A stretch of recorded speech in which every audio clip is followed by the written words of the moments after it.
शुक्लां विष्णु शशिवर्णं चतुर्भुजं प्रसन्नवदनं ध्यायेत् सर्व विघ्नोपशान्तये अगजानन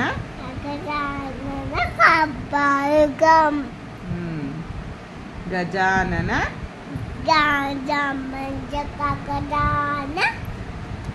महर्निशम्